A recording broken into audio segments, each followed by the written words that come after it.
Right, welcome back to More Knowledges. I'm just rounding up a few codes in this one.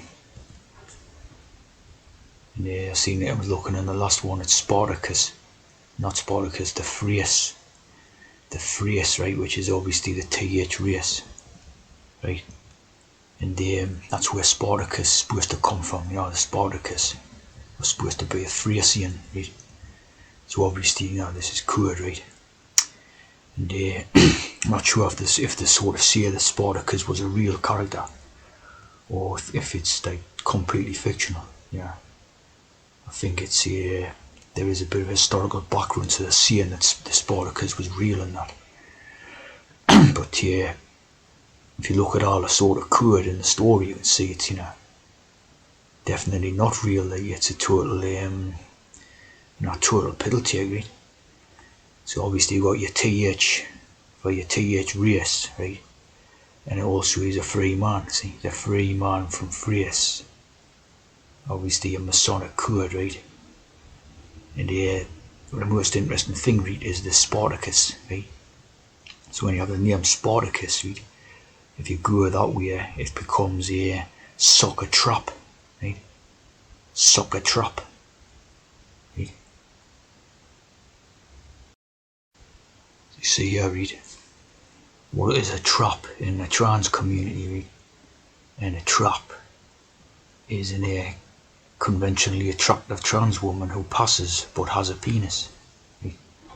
So you got your idea about Spartacus, soccer trap, right? So again, it's one of these like piddle takes, like a bit like the 300 Spartans one. Again, the idea of being a trap. Of course, the 300 idea relating to Eton School, so this must be coming from Eton School. As so much of that type of history does. Little piddle take by some Eton schoolboys, or So it's soccer trap. It's staying on the T race idea, right? This is Spencer Tracy and Catherine Hepburn, right? And these were like always partnered up in legendary cinematics and that. They're always like partnered together, right? So you've got the sort of T race idea, right? And the Hep. And the Hep is the 7, right? The burn and black idea, right? And you have like a sort of royal type of idea in both of them, where you've got the AR, right? And the rain, the type of rain idea. And the TH, obviously. So you've got the T race and the 7, always together, right? And there the Y basically becomes the T. As we know, like, the Y, you just capitalise it and then flatten out the top. And it becomes the T, so it's like a TT. So it's like always coded, obviously, these were transes, like. Right now I was just looking at this Argentina, right? And this is a very coded name, Argentina. Supposedly means they made of silver or something, right? But when you look at the word, right, you've got the T word, right? T R A N N I E, right? So you've got basically the T word, for that description in there. And the R, right, the G becomes the C, right? The C becomes the K, so it's the arc, right? And you also have in the sort of the gent, you have the gain idea, which is basically Cain, right? Again, sort of swapping the G for the C, right? So as you see on the Chaldeans numerology, see, the C and the G both have the value of 3, right? Of course, G is 7th letter, so you can basically swap around the C and the G. Right, interchange a C and a G in all these languages and all that, right? So obviously a very famous song and musical and that is this doing Cry For Me Argentina thing and all that, right? Which is called Evita,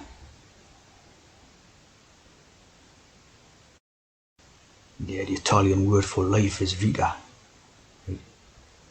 Vita, life, as in like vitamins and all that. So if vita, so he becomes free vita, free life, right? So things like it's all Masonic code, right? The Argentina says the arc, and the arc of the tea drinkers, the teas, you know what it spells out, right? Arc of the teas, and also the cane, right? So it's like, the idea of crying is like the rain or floods, and so the whole thing is basically, they created the, Masonic thing, right?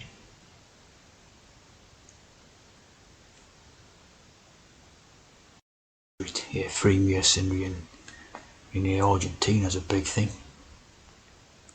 Very popular.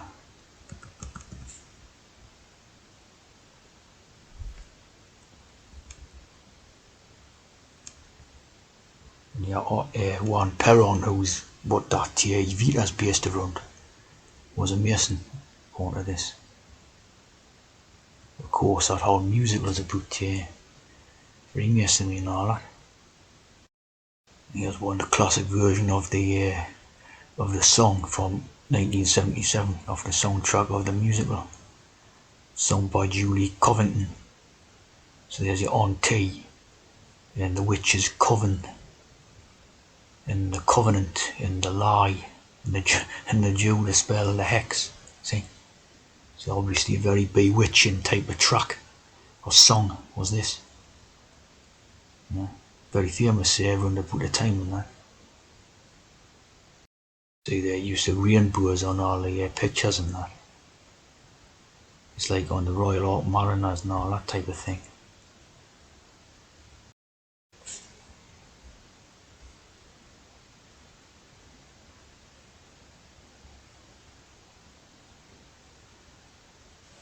Rainbow High. There's a lot of rainbows in there. Things like that.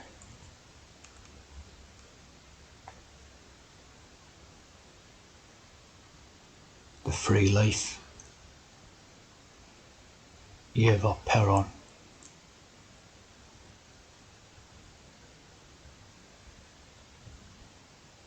Two worlds apart.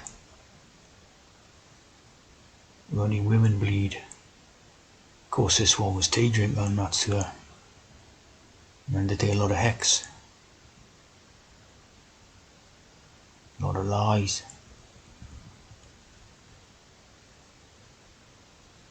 Covered by multiple artists.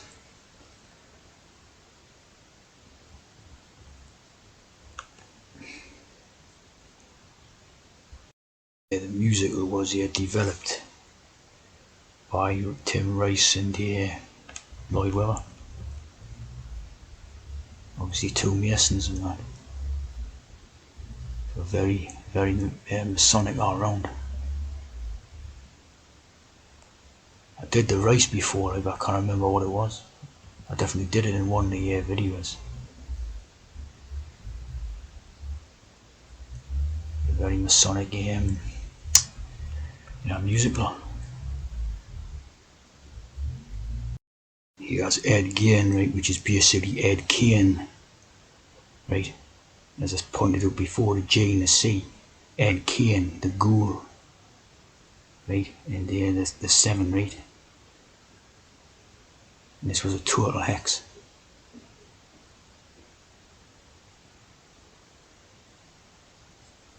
Total hex.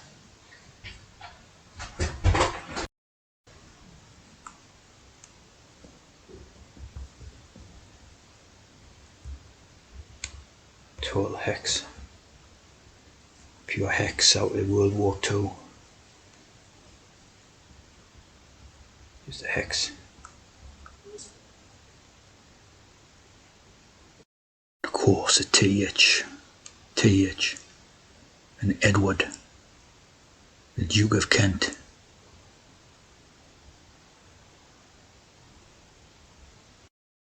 Got all the 7s in it. See, July 26. The ghoul, the frightened people see. The pure hex to frighten.